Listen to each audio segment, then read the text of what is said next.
L'homme ne vivra pas de pain seulement, mais de toute parole qui sort de la bouche de Dieu.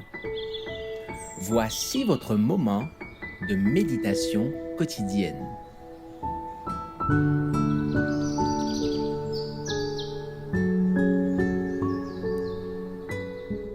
Avec Dieu chaque jour.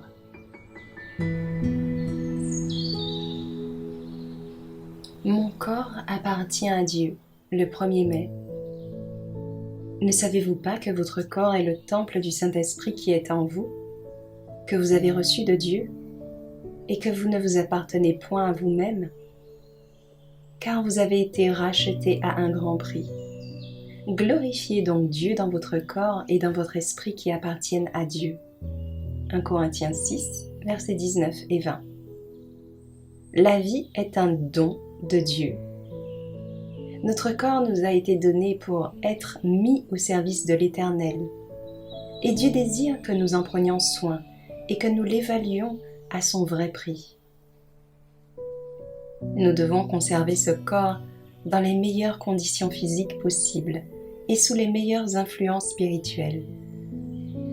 Une vie pure et saine est la plus favorable pour le perfectionnement du caractère chrétien et pour le développement des facultés de l'esprit et du corps. La loi de la tempérance doit régir la vie de tout chrétien.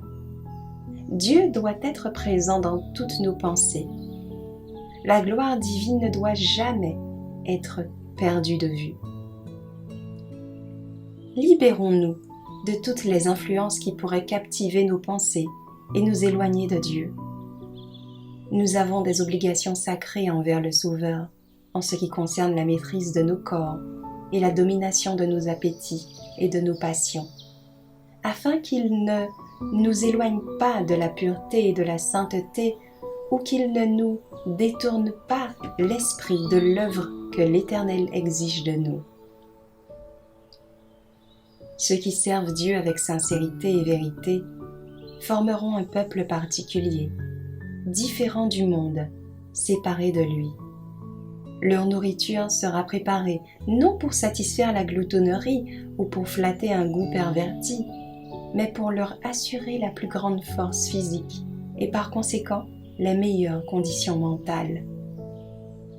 Notre Père Céleste nous a accordé une grande bénédiction en nous dotant de la réforme sanitaire qui nous permet de le glorifier par l'obéissance à ses lois. Le fonctionnement harmonieux et vigoureux de toutes les facultés de notre corps et de notre esprit nous assure le bonheur. Plus nos facultés s'élèvent et s'ennoblissent, plus notre bonheur devient pur et saint.